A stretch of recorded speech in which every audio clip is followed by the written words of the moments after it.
Okay, okay, here we go. So hello everyone and welcome to this webinar. I am Martina, an event coordinator at Go Study Australia, and I'm here today from the Sydney office. So it's a pleasure to have you all here with us. We know that many of you are already familiar with Go Study Australia. For those who haven't had much in contact with us yet, at Go Study, we're here to support you throughout all your journey here in Australia. So with courses, visas, work, events, migration support. So we help you with your experience as an international student. Just a reminder, before we start, this webinar will be recorded. And so we kindly ask you to switch off the cameras and the microphones to be able to go smoother. Thank you so much to everyone.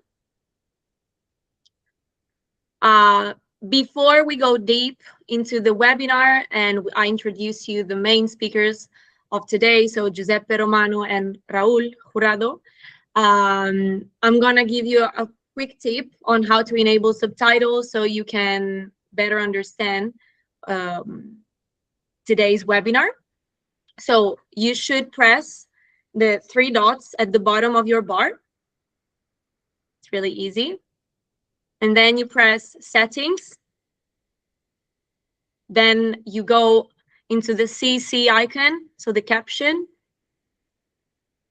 And after that, you should be able to choose the translated, the language you would like to translate the webinar in. So it's easier for you to better understand. Amazing. Okay, if you're all set, we can start. So we're here today with Giuseppe and Raul, and we're going to talk about your possible next steps in Australia, which we know is something really important for all of you. Giuseppe is the founder of Giro Migration. He has a strong migration expertise, and since establishing Giro Migration, he has helped a lot of people navigating complex migration paths. Giuseppe, would you like to say something to introduce yourself? Yeah, I mean, I'll probably leave it to later. I just want to say that we love building migration pathways. So we love starting from the very bottom, from a student visa and taking our students up to postgraduate visas, skill visas, sponsorship. So I'm very open to all the questions they will have at the end, and nothing I will talk later. Amazing, thank you. And on the other side, we have Raul, our Go Study counselor and state manager in Melbourne, which today is in Perth, by the way, and who has been working with us for how long, Raul? 5 years, 4 years? About 4 years-ish. 4 years. Almost 5 years, yeah. Hello. Hi, everyone. Thanks for being here. The idea of having this session is to give a taste of most of the most relevant information regarding migration pathways. Also connected to the possibilities of programs, courses, etc. If any of you have further questions, migration related, we'll pass on a referral link to have a consultation with Giuseppe, or if you already have a student advisor assigned to you from Go Study, we're more than welcome to share any information about providers and your student visa. Thanks for being here. Amazing. Thank you so much, Raul. So guys, I will be moderating the webinar, so you can type all your questions in the box and we will read them at the end of the session. So now I think that we're all set, and you can maybe let us know why you're here, sending us an emoji, like you're here to gain more information, you are curious about your future plans. Maybe you didn't remember the topic of the webinar, but we just reminded you. Okay, you want to gain more information, like the majority of you. Amazing. Some of you are also curious. Okay. Amazing. Okay, we can start, I would say. So the first part of this webinar session is going to be the education sector. What are the possible careers or programs, the prices, the requirements. Most of you might be familiar with it because you came under a student visa to Australia, or you have already had a first consultation with some of the Go Study team members. So we can start talking about why Australia is a good destination in 2026. And basically, Australia is a country that has opened its doors to migrants. There's a lot of sectors that still need people. They need to supply the demand of professionals, qualified professionals. So maybe you'll find out, oh, it is a hard way to migrate to Australia. Yes, it takes time. It takes a lot of commitment sometimes, but still it's very clear that their economy requires qualified professionals. So skill occupations with permanent residency pathways, high demand in certain professions or fields like health, tradie, IT education, and education opportunities to extend your stay with changing your career or having progression within your studies. Post-study work visas. This is the graduate visa. So after you study certain programs, you can also apply for a graduate visa if you meet certain requirements. Giuseppe is going to explain a little bit about this later on. One thing to consider or to be mindful of is the strategy matters from the beginning. So think of the course, the place where you are or the place where you want to settle down, and the occupation. This is a key word or term, occupation. You're gonna hear it a lot probably during this session. Also, another reason to choose Australia as a destination is there's a lot of regional areas, and maybe we have the idea that a regional area is going to be a remote, isolated, and a little town. But I myself came to visit Perth this week, and it counts as a regional area in certain areas within WA. And I can see that it's big city. There's a lot of development. There's a lot of opportunities. So it's not that idea that maybe we bring from our home countries that a really regional area is going to be a pretty far away place with no opportunities or no activities to do. That's not the case in Australia. Now, I'd like to talk about how to choose the right program or what to study, right? So then again, the first thing you need to look at is the occupation, right? I keep reminding this to people that do consultation with me, and is not just like studying or choosing a program to study, but also aim for an occupation within the lists that the Home Affairs are looking at. Giuseppe is going to talk about this later on. Make sure that your course matches the skill assessment requirement. This is because if you aim for certain occupations or certain types of visas, the duration of the course, for example, must be a certain number of weeks, let's say. Make sure that the program that you choose is a CRICOS registered program. This means CRICOS is the organization that regulates what are those programs that are available for students, for international students. So sometimes you might see that there are some programs that you're interested in, but they don't have a CRICOS registration. So that means that they're only available for domestic students. Choose courses aligned with high demand industries. We're going to give you a list of potential programs or fields that might be in high demand and that you might be interested in.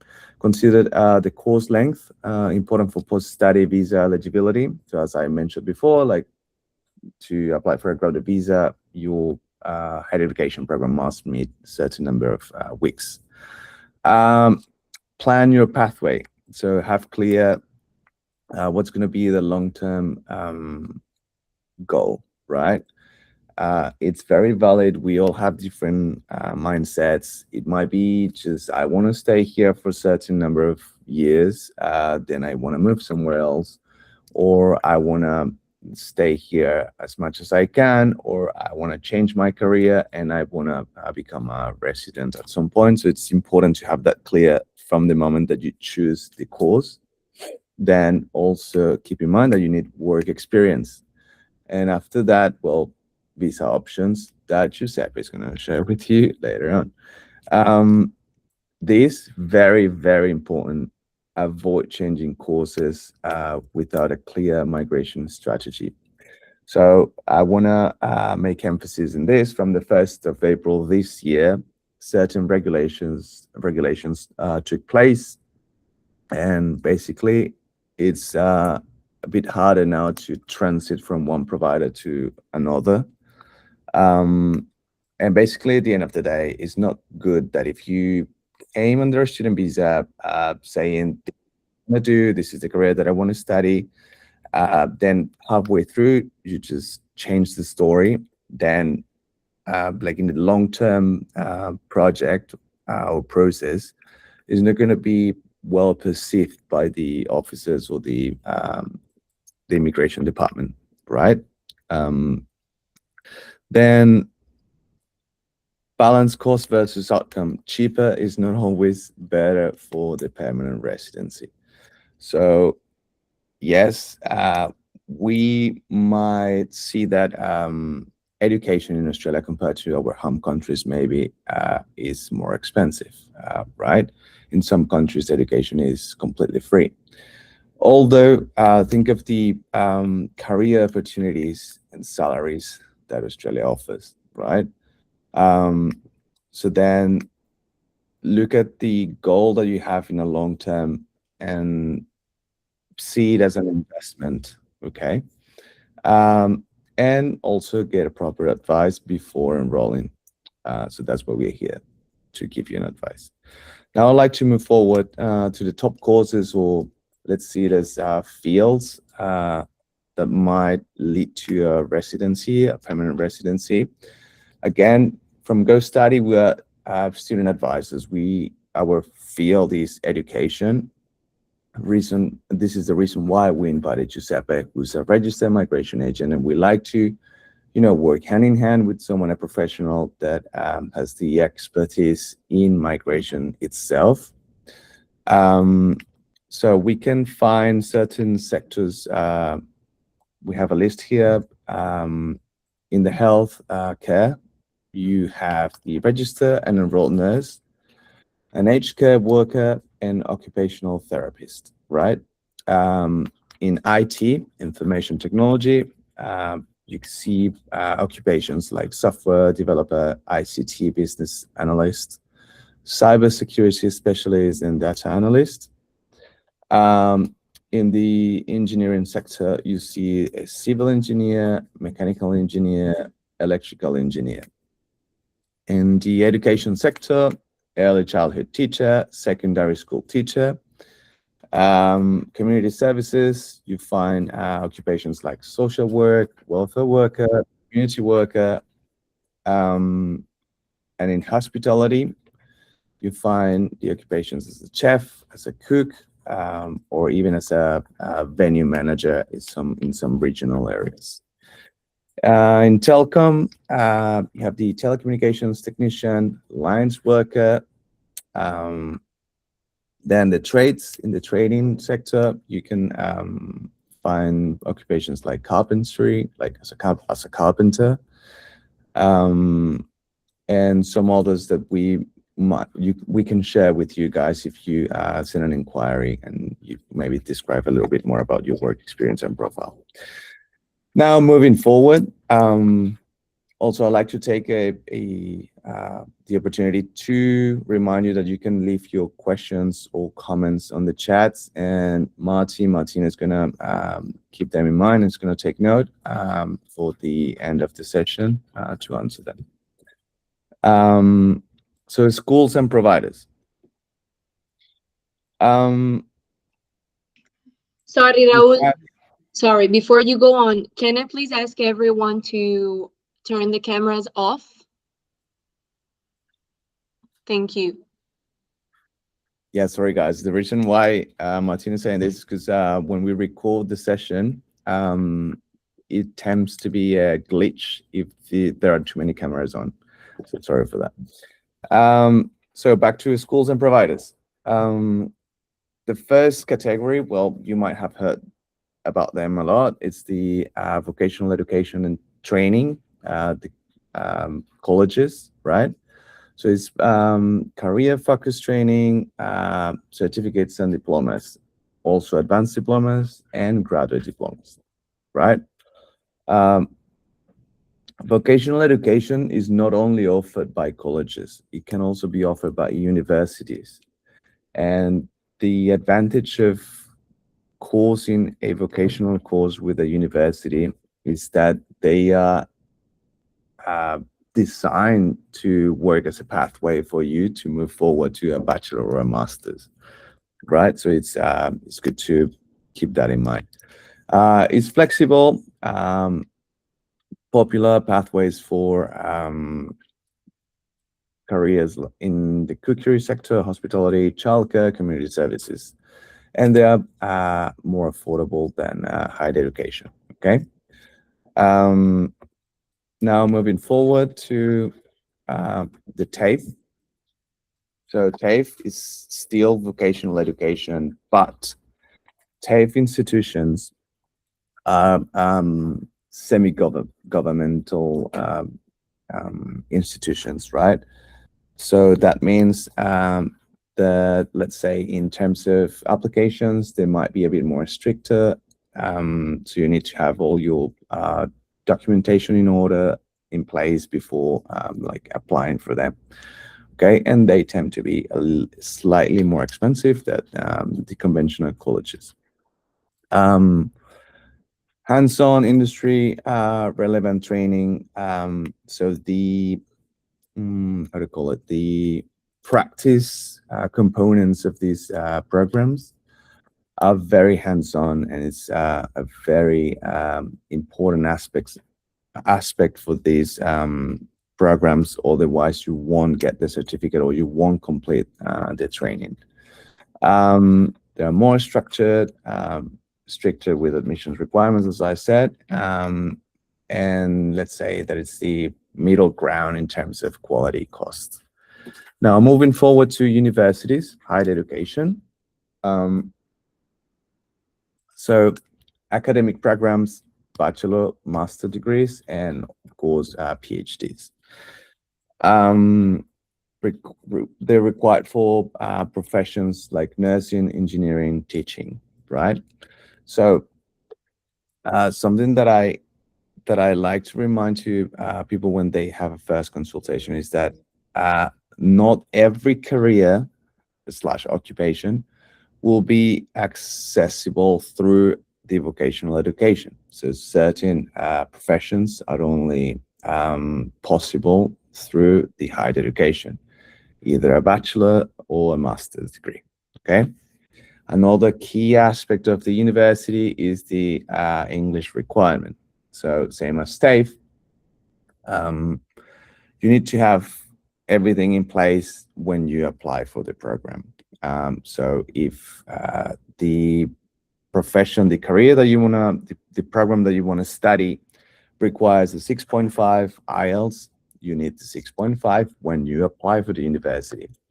That compared to vet providers, well, it's different because they can be a bit more flexible and they can maybe offer you a placement test within house, but it's not the case with the universities. There is a higher cost, but stronger long-term career permanent residency pathways, okay, depending on the occupation. Now moving forward to the fees. How much is this? So we segmented this within the providers. So vet courses are between 6,000 to 15,000 per year. You pay this in per terms. So basically it can be every 2.5 months to 4 months. Okay. Lower upfront cost. So that means that the first deposit for a vocational program is lower than a university, because as you might know, for a university, the first deposit is going to be probably 1 semester up front, or at least 70% of the first semester. Okay. Then for TAFE, the cheapest option might be around 10K up to 20K. Okay. The installment plan or the installment schedule, the payment can be per semester or per terms. Okay, depending on the states. Because even though TAFE is a concept that applies to all the states in Australia, each of them can work differently in terms of admissions, in terms of payment plans. Finally, universities. As I said, is for bachelor, masters, and PhDs. Masters, also in this category, you find the masters by research. The price of the higher education is approximately between 20K to 45 per year. Sometimes there are more expensive providers. It can be around 60K, depending on the university and the program. This is paid by semester, as in most of the countries overseas as well. As I said before, you pay 1 semester as a deposit, but some universities allow you to get the spot or get the enrollment with just paying 70% of the first semester. Okay. Finally, admission requirements. So, as I said, the English level, it's a key factor. So take full advantage of your first months in Australia. This is an advice that I give to any new arrival that comes to Australia to study English. It's very important that you focus in those first months, because they're going to be critical for the future options in case you want to stay here longer, in case you want to study something else. This is something that is key. It's important. The better English you have, the more courses options and the better permanent residency pathways you will find. And the academic requirements. So sometimes if you want to apply for a bachelor, maybe the high school certificate that you have from your home country is not going to be enough to meet the entry requirement. But for that, there is a solution. You can do a foundation year, which is not a year. It can be 7 or 8 months, or you can do a vocational course with the same university. So you can do the first year a diploma, and then with that diploma, once you complete that first year and the diploma, you can move forward to the bachelor. And finally, pathway options. Oh yeah, it's what I just said. Sorry. So then moving forward, we have the postgraduate and the master's requirements. For a master's, some masters will require to have previous education within the same sector. So let's say if you want to do a master's in social work, so you need to hold a bachelor in social work.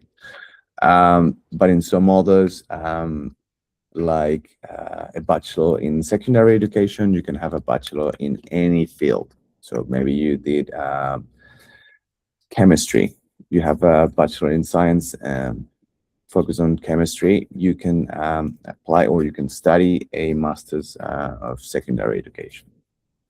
Then the GSS, or the genuine student requirement. This is something that we from GoStudy focused on very much.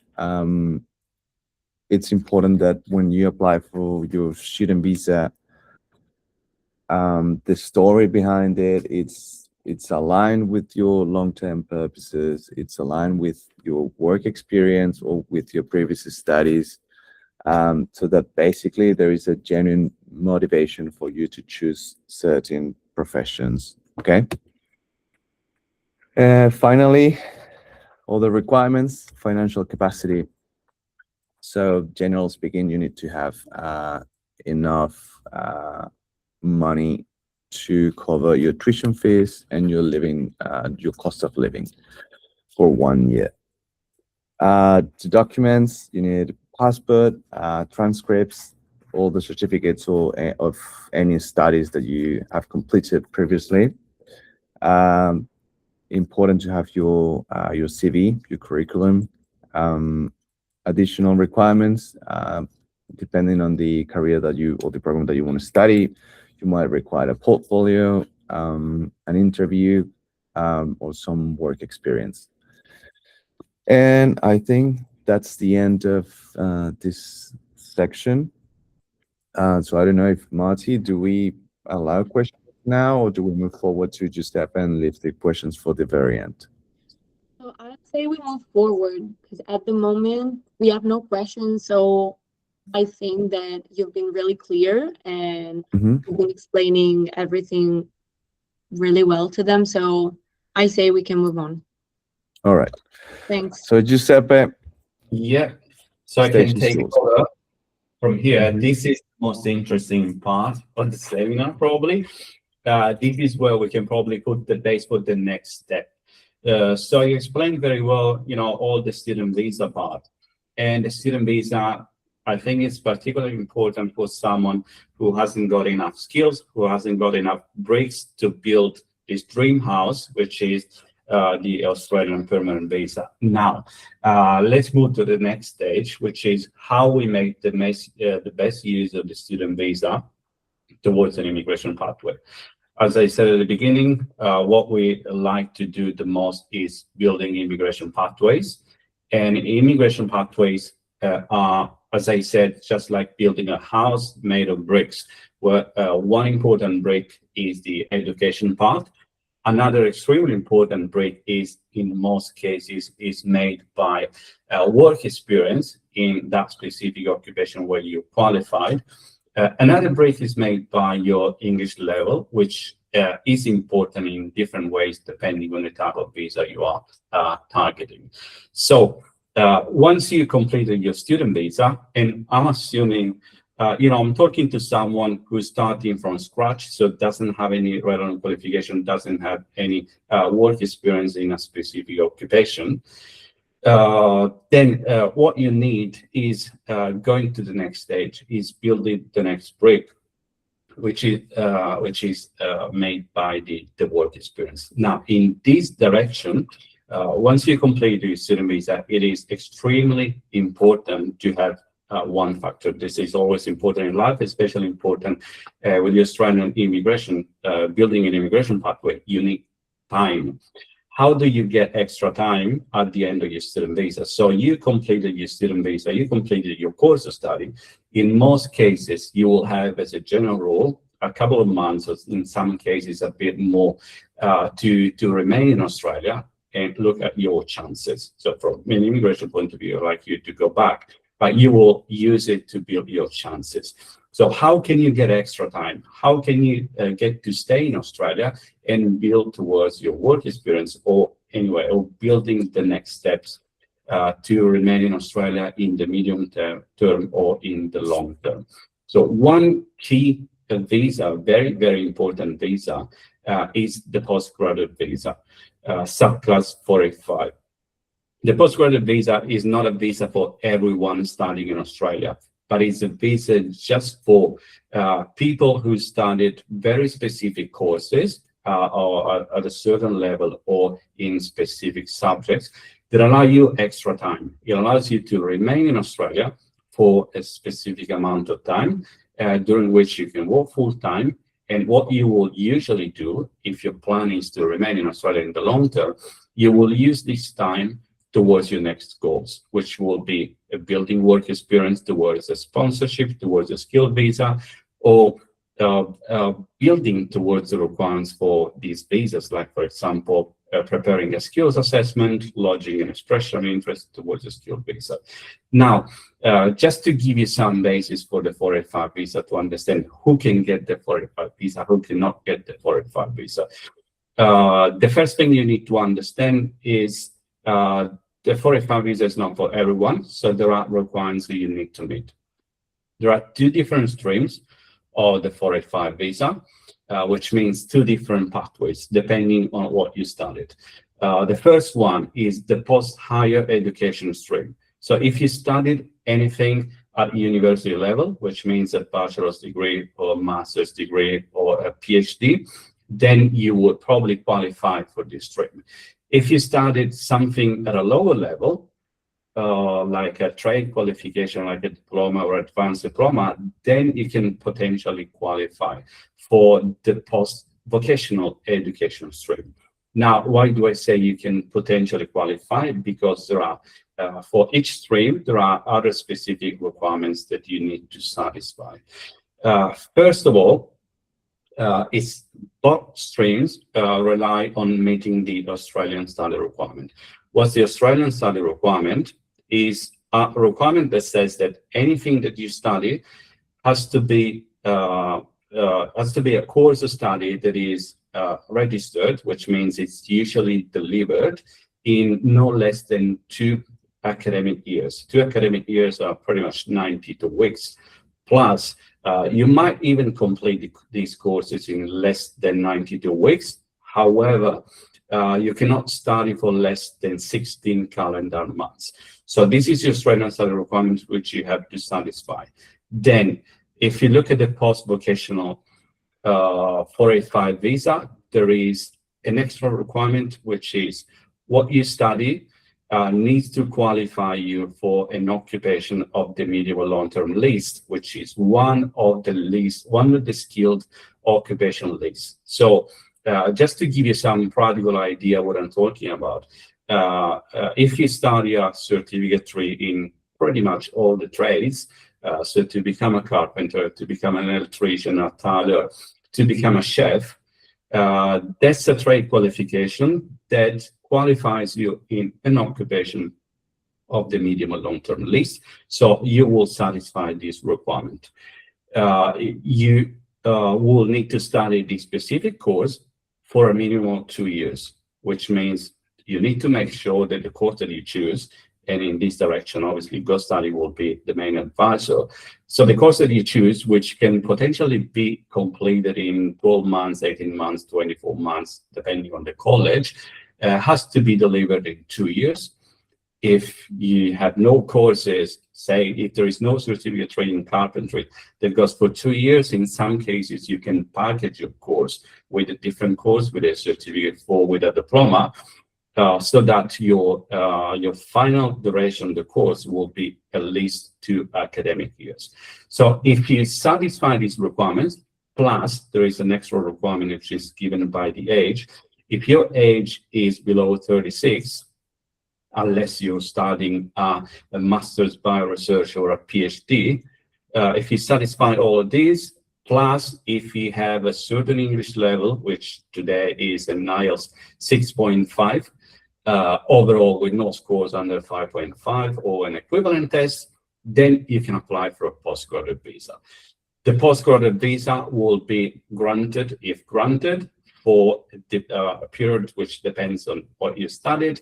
If you apply for the post-vocational education 485 visa, you will get an 18-month visa. If you apply for a post-higher education stream, then you will get a visa for 2 to 3 years. Plus, if you studied at university level, and if you studied in regional Australia, and after the concession of the 485 visa, so after the grant of the first 485 visa, you keep living and working and studying if you decide to study, In regional Australia, depending on how regional, you can extend the 485 visa even further. So you will get a visa at the end of these courses for a period from 18 months to 3, even 4 years. And you understand that in 2, 3, 4 years, there's many things you can do in Australia. And if you're planning a long-term stay, you will need to focus on what you need to achieve your goals. I'd say that, normally, once you complete a course of study, your next goal will be building the requirements towards a sponsorship or towards a skill visa. These are the two main pathways to remain in Australia, with the sponsorship usually being the most realistic in terms of requirements to satisfy, but the skill visa being a very good option depending on the sector where you've been studying. So what are the goals? What you need to do, practically speaking, once you completed your course of study, you've got your postgraduate visa. The first thing we said, work experience. Work experience is in most cases, and I say in most cases because there might be many different scenarios, and not one scenario is the same to everyone.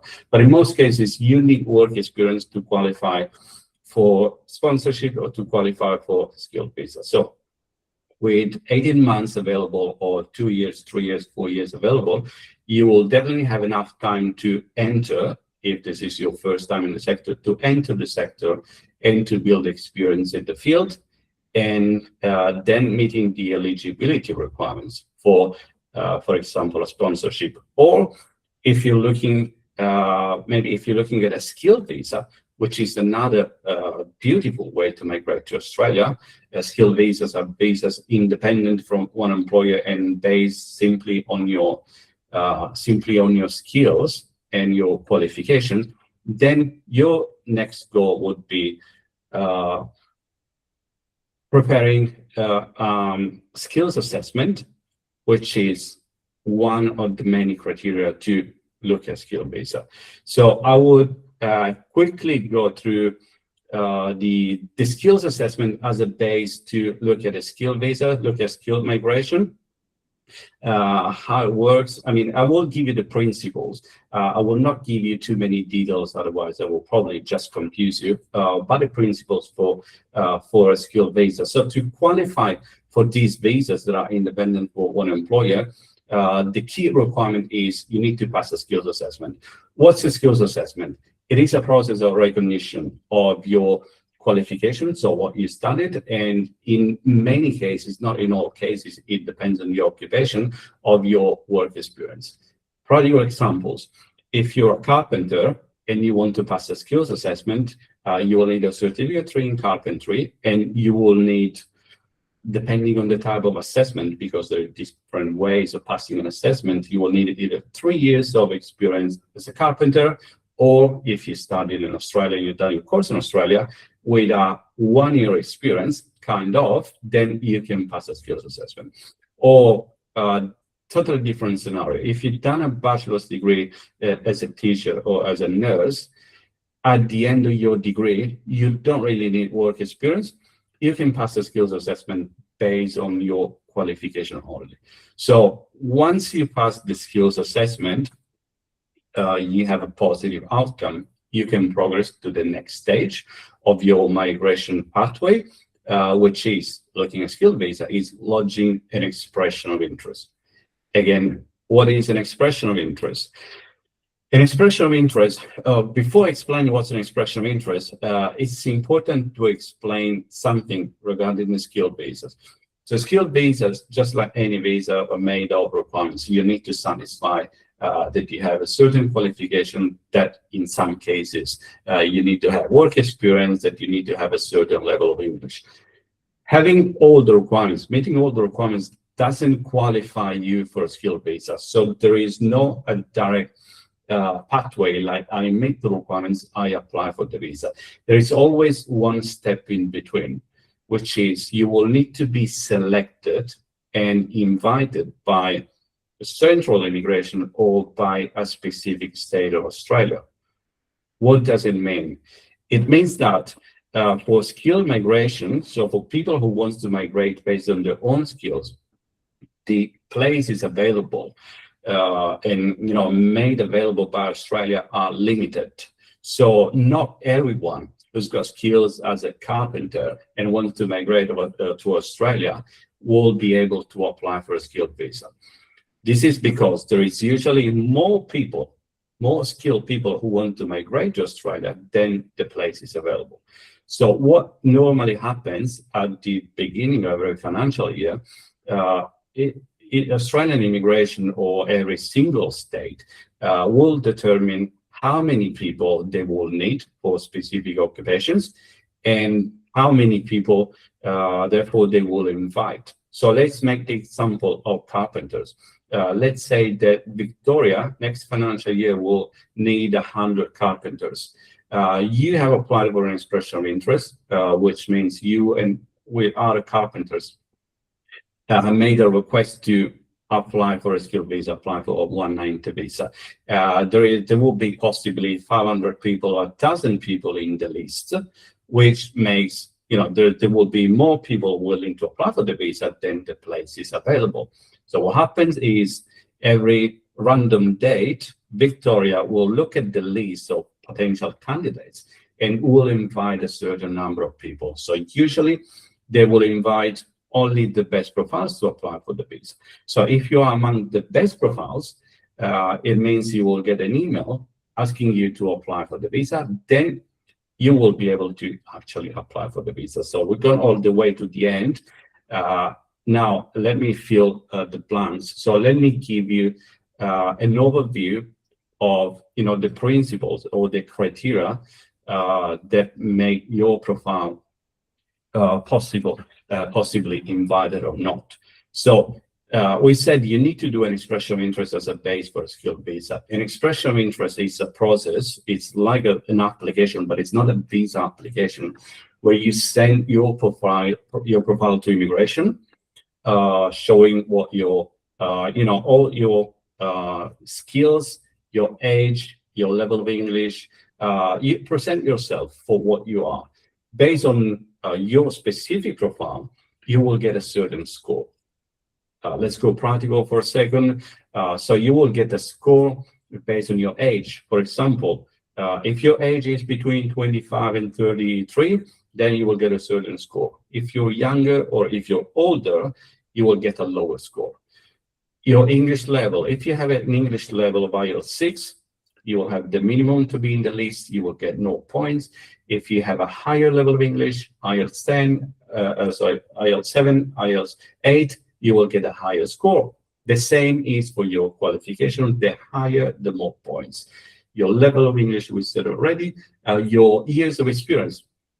The more years of experience you have, the more points you have. So for every single specific item or your profile, you will get a score, and at the end of the expression of interest, you will calculate your score.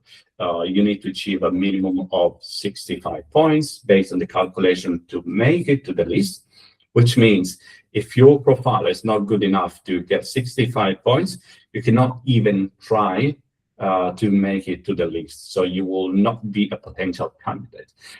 If you have at least 65 points, then you will go into the list, which doesn't automatically mean you will be invited and you will get a skilled visa, because your actual chances to be invited, as we said, it depends on how many points you have, but also on how many people the state or how many people the central immigration will invite.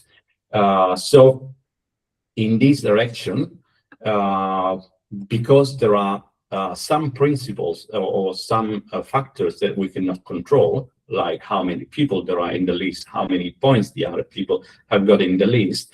The skilled visa is, for some aspects, a bit of a question mark. So it's a visa that doesn't give you a guarantee to succeed, although looking at the statistics, we can understand in advance whether or not you will have chances to succeed.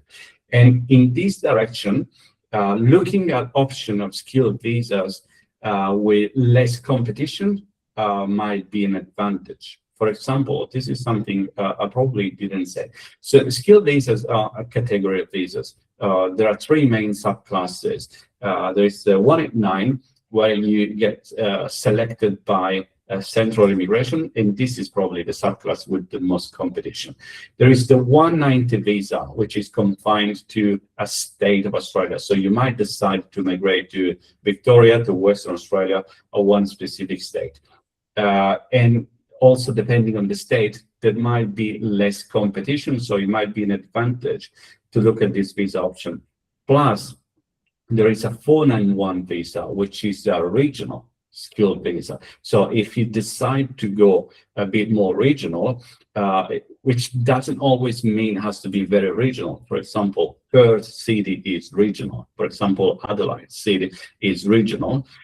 So if you try and target these regional skilled visas, it usually means you will have less competition, and even with a low score, you might have chances to be invited. So all in all, studying regional, living regional, in some cases, not always, but in some cases, might be good, might be an advantage. It might give more chances to people with non-top profiles.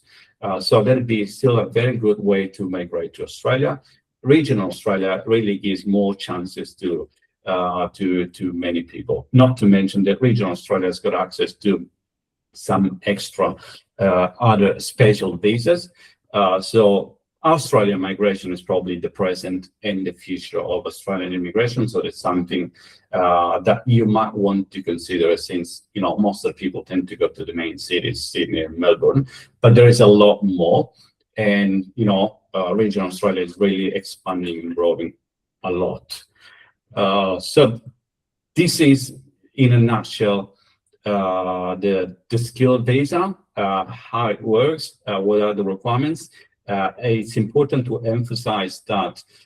So if you're starting from a student visa, it is really, really important that targeting a course of study that will give you access to the 485 visa can really make the difference, because it will, in most cases, it will give you the time you need to build on all the requirements to progress towards a migration pathway. So we touched on skilled visa, but as I said very quickly, once you have a qualification and you have work experience, then you can also target skill-based sponsorship, which is another great way to stay in Australia, have a stable job, and get into a permanent visa eventually. So the student visa is really the base of your immigration pathway. The 485 visa is a very, very big and strong break to complete, to get closer to your final goal of getting a long-term or permanent stay in Australia. And I don't know, I will probably cover pretty much everything. I think I leave it to you if you have any extra questions, if you need to clarify anything. I'm clarifying in advance. General questions are welcome. If you have very specific questions, then I suggest maybe you book a time to discuss in detail. No two cases are the same. This is all in general. There might be thousands of exceptions or special rules or different applications of everything we said. So it is really, really important to plan carefully your individual case. Thank you. Thank you, Giuseppe. Amazing. Thank you so much. Wait, my camera, okay, it was not working. So thank you so much, Raul and Giuseppe, for this amazing webinar. I actually have 2 questions in the box. So it's mainly for Giuseppe. Okay, Giuseppe, I'm gonna read them to you, and then maybe if you want, we just pass your contact to them. So the first question is there any pathway for accountant? There is a pathway. Accountant is an occupation in the skilled occupational list, so there are potentially many pathways. Then it depends on what are the qualifications held, what the work experience is, what the level of English is. But an accountant can, generally speaking, target all the main visas, subclasses, sponsorship, 482, 186, skill visas, 189, 190, 491. So all options available. Then it's all a matter of meeting the requirements. Okay, amazing. And the second question is there a significant difference, I think, when applying for a skill visa at 24 or 25 years old? Well, there is a small difference, which is Points difference. There is, I think, a 5 or 10 points difference. Whether the 5 or 10 points difference between being 24 and 25 will make the difference. It really depends on what are the other points for the other items of the list. So a 5-point difference can make a huge difference and can make no difference. It really depends on the overall situation always.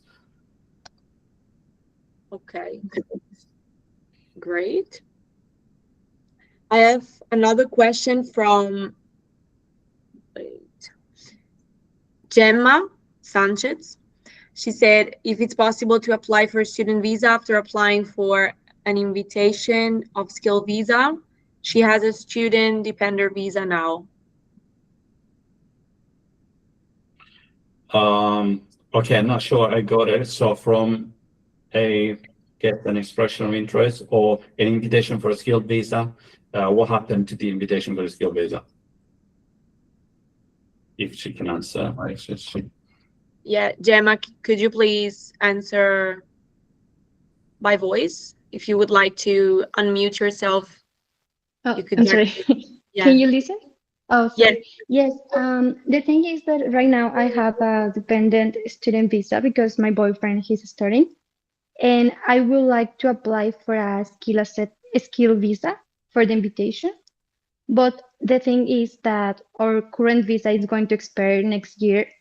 And the question is, if I don't receive the invitation before our current visa expired, can I apply for a student visa like for me? Yeah, okay, good. All right. So there is never a straight answer to the question, to any question. The short answer is yes, you can apply for a student visa because at the end of the day, there is one main legal requirement to make a valid application for a student visa is you need to be on a substantive visa. So that's a requirement to make a valid visa application. Second part of the answer is when you apply for a visa, not only will you need to make a valid application, but you also need to meet the requirements for the grant of the visa, which is a very different story.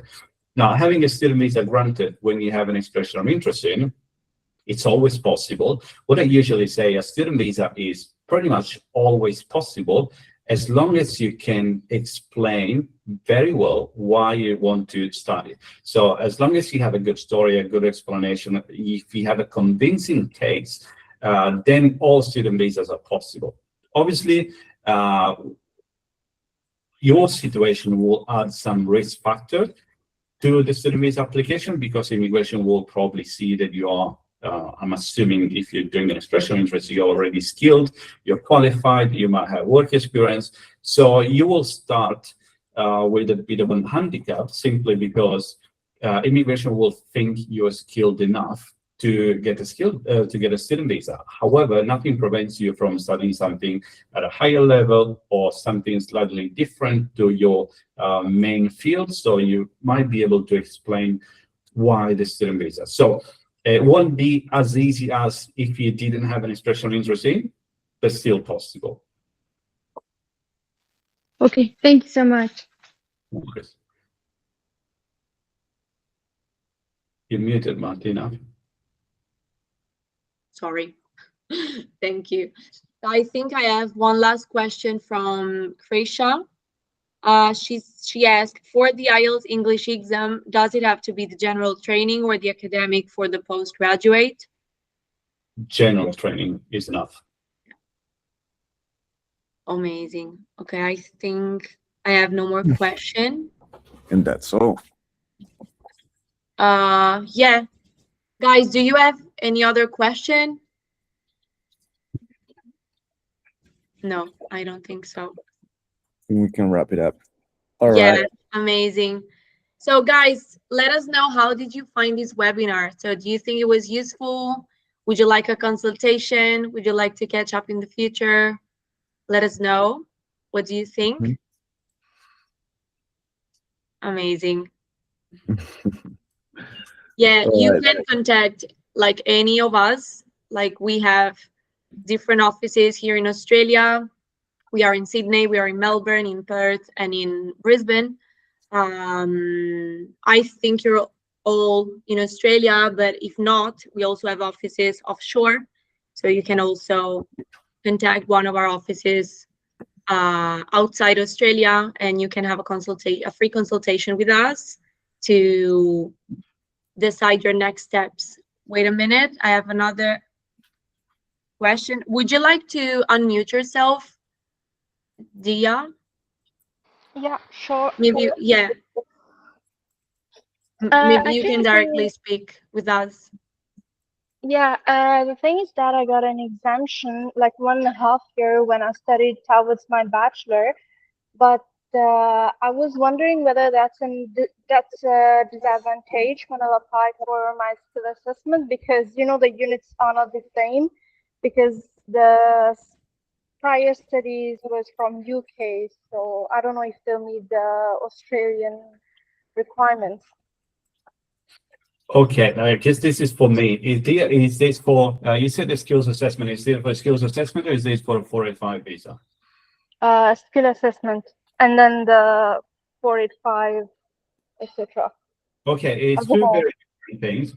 So when it comes to skills assessment, I don't think you'll have any problems if you've got, I think I understood you got some credits from your previous qualification, because so if you got credits and you completed an Australian qualification, so you will get all the subjects of the Australian qualification somehow recognized. So I didn't see an issue with the skills assessment.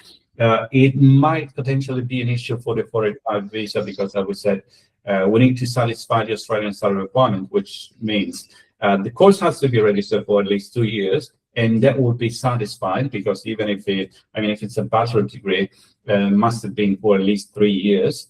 But the second component of the Australian study requirement is you need to complete the course in no less than 16 calendar months. So it really depends after the credits, how long it takes you to complete your degree. If it takes you at least 16 calendar months, you will be fine. If it takes you less, it's going to be an issue for the Australian study requirement, therefore for the 485 visa.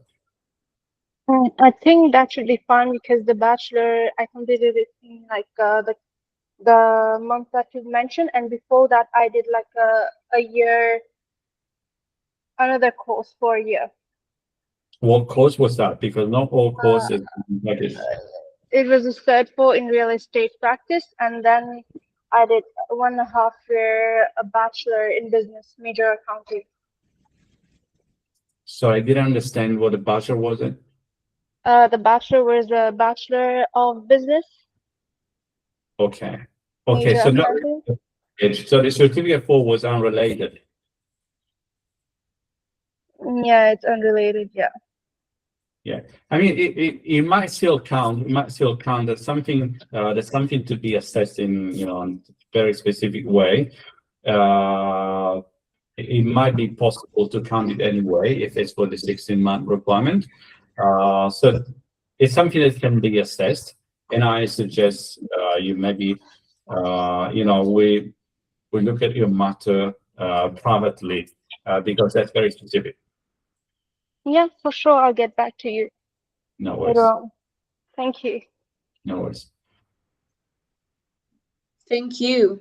Okay, guys, so you're going to receive an email where you can also find Giuseppe's contact if you would like to have a deeper chat with him. And thank you so much for joining us today. And thank you, Raul and Giuseppe, for being with us and for explaining everything in details. So, yeah, we will see you soon in the next appointment. Thank you, guys. so Thanks, much. everyone. Thank you, Giuseppe. Thank you, Thank Martina. everyone for being here and for inviting me. Thank you. Thanks, Have a guys. lovely Bye. day, everyone. Bye-bye. Thank you. Goodbye.